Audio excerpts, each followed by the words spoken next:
une de ces productions où la fille lui disait « J'ai mangé Njo ». Et il répond du haut du balcon « C'est comme ça que tu vas mourir Njo ».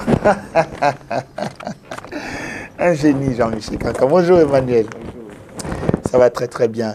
C'est des figures emblématiques, hein, des personnes qui aujourd'hui sont, même sans vouloir, je veux dire, des modèles pour beaucoup de générations d'humoristes et de comédiens. Modèle très original, et on riait parce que c'était amusant. C'était pas parce qu'il faut rire, mais c'était touchant, amusant, tellement réel, ça vous déconcentrait carrément. Bien sûr. Et c'était dans la logique du message, dans son attitude, dans ses gestes, dans sa communication également non verbale. C'était aussi dans la réalité de son message avec notre contexte, c'est-à-dire un reflet de notre quotidien avec une précision que beaucoup de gens n'auraient pas eu le courage de l'admettre. Et vous pouvez voir, chacun se sent coupable quand un sketch de Tchang, vous voyez vraiment dans son histoire aussi. Voilà. Et on se rend compte que ces sketchs sont restés d'actualité. Oui, mais parce qu'on n'a pas changé. On est resté les mêmes personnes, c'est les mêmes intérêts, c'est les mêmes calculs qui nous animent. Les mêmes problèmes quand on va faire la carte nationale d'identité, les mêmes problèmes quand on va faire le permis de conduire, ça montre que la fille du bar. Oui, c'est-à-dire la société n'a pas évolué. On est resté les mêmes personnes il y a 20, il y a 25 ans, et c'est triste. Cette histoire va être une vraie histoire. C'est une actualité pour le moment. Il va être une vraie histoire quand la société, quand cette mutation que nous tous nous cherchons va arriver. C'est-à-dire avoir une culture où les valeurs humaines sont vraiment élevées et où on n'est pas là pour tout commercialiser, mercantiliser tout et réduire tout à un chiffre d'affaires, à un certain nombre de chiffres, quoi. Voilà, donc il y a des valeurs qu'on ne peut pas mesurer par des paramètres rationnels comme on a tout appris. Et on est arrivé au moment où on disait, on nous a appris la géographie, la mathématique, on nous a appris l'histoire, on nous a appris la biologie, mais personne n'a appris la douleur, les émotions, aimer, la sensibilité, soucis. On n'a aucune matière à l'école qui entre dans ces sujets. Et voilà ce que ça fait de nous. C'est pourtant des mots que vous traitez tous les jours. C'est pourtant ce sur quoi vous surfez, la sensibilité au quotidien, les mots comme la douleur. C'est ce sur quoi vous travaillez, vous, en tant que professionnel de la beauté, dans un certain sens. Effectivement, c'est effectivement cela. Vous savez, quand nous entrons dans notre travail et quand nous regardons, je suis amoureux de mon industrie. Cette idée, je suis un passionné de mon industrie, donc cette industrie de la beauté.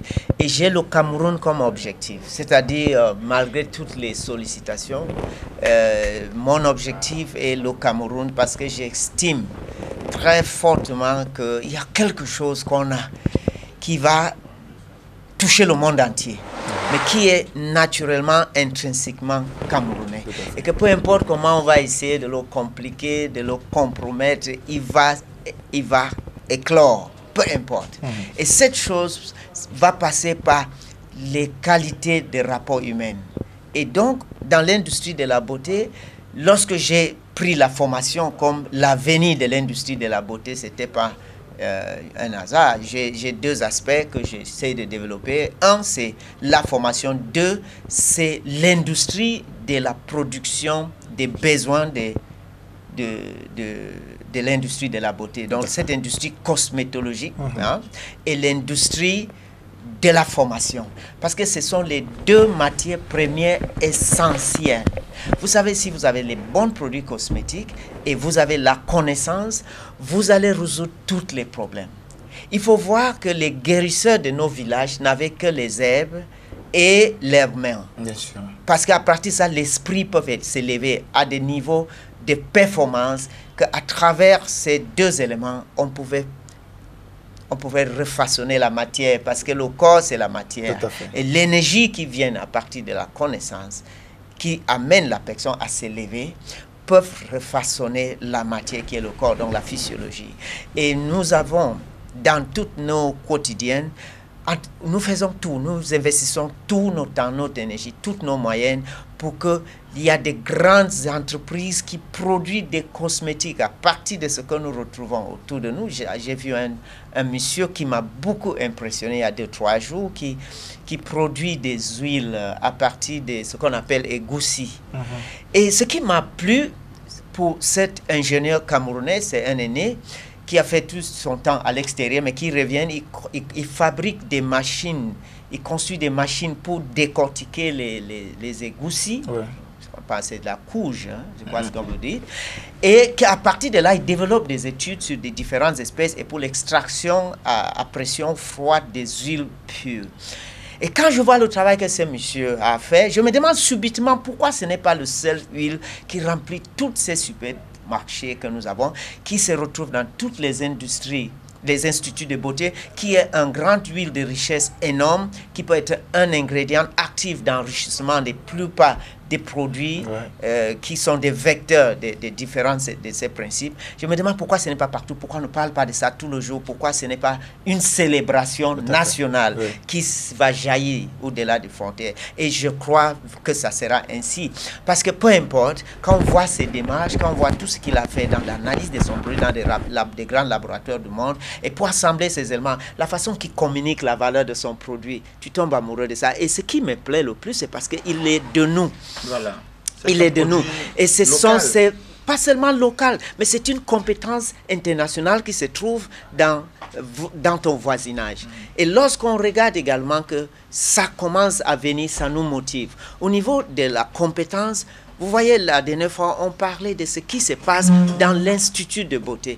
L'Institut de beauté, c'est essentiellement la connaissance. Et cette connaissance est véhiculée tout simplement par des êtres humains qui sont là. Qui est quoi? Qui est une sorte d'échange qui se passe entre, qu'est-ce que je veux dire? Qui se passe entre le professionnel et la cliente qui vient consommer le service. Et lorsque cette interaction se passe d'une façon que la cliente sorte élevée sur tous les plans, nous oublions toujours cet aspect de externe, regard externe. Ce regard externe, sincèrement, c'est juste une réflexion de ce qu'on ressent à l'intérieur, cette élévation qui s'est manifestée à l'intérieur. Donc, quand j'articule autour de la formation et l'industrie de production, c'est parce que ces deux esprits.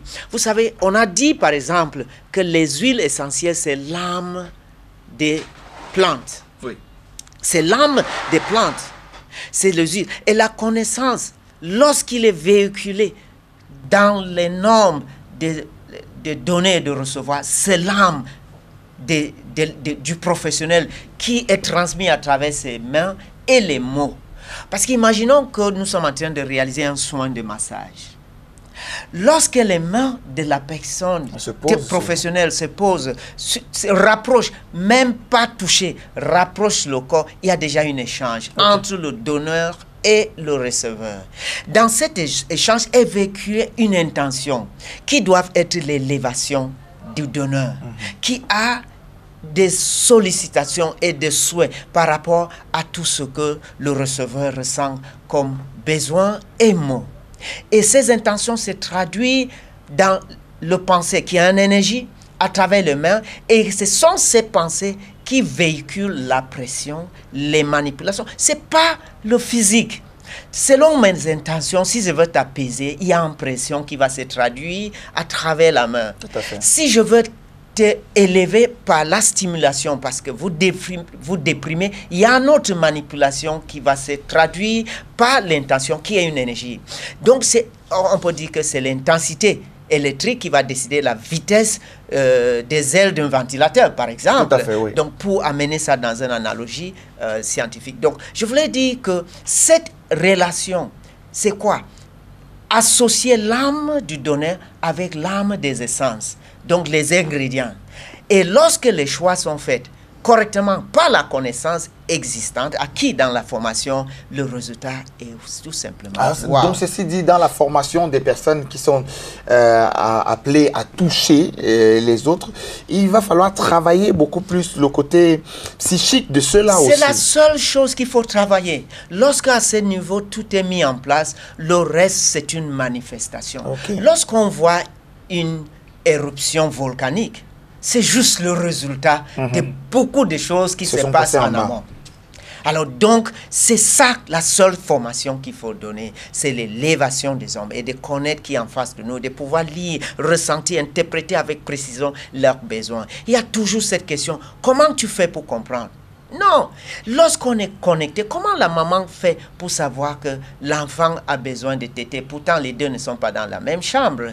Nous sommes nés dans une unité qui est une seule. On est tous interconnectés à la naissance. Est-ce que tout le monde est capable de faire ça? Tout le monde est à ça. Ce n'est pas capable, c'est le vouloir. Laisse-toi la disposition de le faire. Détends-toi, démissionner. Voilà, démissionner. Vous savez, quand on n'apprend pas à démissionner, on n'a pas la capacité de s'élever. Démissionner. Ok. Alors, cela dit, toutes ces personnes qui sont des professionnels, aujourd'hui, si quelqu'un, l'un de ces professionnels-là, qui doit aborder sa journée, se sent mal sur le plan psychologique, il devra rester en dehors de ce cadre de travail, oui, ou alors il y a des possibilités pour lui de pouvoir aller exercer et passer outre cela. Non, non, il a déjà soigné par son absence. Il a soigné par son absence. Oui, il a déjà fait le meilleur soin de la journée par son absence. Au lieu de venir polluer le lieu avec ses déséquilibres, il a déjà apporté énormément de soins par son absence. Okay. Et cet employé doit être donner un encouragement, une félicitation. C'est à ce niveau, je dis démissionner, apprendre à savoir que je n'ai rien à apporter. La conscience. Au lieu de venir jouer la comédie et polluer les gens, pas seulement les clients qui viennent, mais les collègues de service, au lieu de venir intoxiquer le lieu avec ton déséquilibre, vous allez plutôt faire beaucoup de bien à cet environnement sain professionnel par votre retrait. Et ça, c'est formidable. Alors, ce que je comprends par là, c'est que tous ces professionnels de la beauté devraient avoir plutôt un esprit positif au quotidien. Un esprit, pour être au service de ces personnes. Un esprit de guérisseur. Un esprit de guérisseur. Quand on dit positif, c'est tellement trop un esprit de guérisseur. Tu dois sortir chaque jour prêt à guérir. Et c'est pour ça que, vous savez, si on peut mettre toutes nos émissions ensemble, ça sera une grande histoire intéressante parce qu'on a parlé de comment vous prenez votre bain, comment vous dormez, les messages que tu te véhicules pour pouvoir te donner tout ce qui est nécessaire. C'est la préparation. Regardez le joueur qui doit entrer en stade. Il ne quitte pas et entre en stade. Il commence par un petit échauffement à côté du stade. Il monte dans le stade. Et tout le monde dans le stade sait qu'il sera le prochain à entrer. Donc, cette préparation, ce n'est pas quelque chose de secret. C'est quelque chose que tout le monde saura. Et même ceux qui ne voient pas vont ressentir que tu es prêt pour apporter quelque chose. Tout à fait. Et le devoir, c'est d'apporter forcément quelque chose à ceux qui en ont besoin. Guérisseur. Parce qu'à la fin de la journée, tout ce que tu donnes, ce n'est que ce que tu vas recevoir. Voilà. Les guérisseurs, les professionnels de la beauté sont les guérisseurs. Ça, c'est ce qu'on apprend d'Emmanuel aujourd'hui. Alors, si vous n'êtes pas prêt à guérir, démissionner. Démissionner ne veut pas dire arrêter de travailler. Démissionner veut dire prenez une retraite, restez en dehors de ce cadre-là pour la journée et revenez quand vous êtes prêt. Parce que là-bas, on a besoin des personnes qui sont prêtes à entrer sur le terrain. Merci beaucoup, Emmanuel, que vous retrouvez sur YouTube, naturellement. Emmanuel Tchangon, sur YouTube. Et sur Facebook. Et sur Facebook également, Emmanuel Tchangon. Merci beaucoup. À lundi. Oui, tout à fait. Après 8 heures. Yes. Alors, Emmanuel, j'aimerais te faire, pas découvrir quelque chose, mais te faire voir quelque chose que tu n'as pas encore vu. Alors, on va partir du côté de la réalisation. Prendre une petite fiction. Je vais peut-être te garder là, le temps que cette fiction passe. J'aimerais avoir ton commentaire derrière. Regardons ensemble.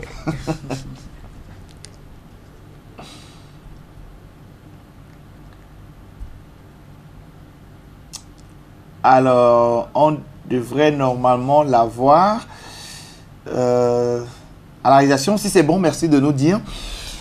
Vous parliez de la société tout à l'heure. C'est un peu la peinture de la société qu'on renvoie à travers ces fictions-là que vous regardez. Et aujourd'hui, c'est bon? On peut la regarder? Aujourd'hui, on assiste à des accidents de la circulation. Le ministre des Transports a encore récemment, je veux dire, exclu certaines agences, suspendu certaines agences de transport de la circulation pour des fautes lourdes. C'est-à-dire, vous n'avez pas de papier, mais vous continuez d'exercer. C'est un très, très gros problème. Et on a pensé ramener ça à la télévision dans des petites fictions comme celle-ci.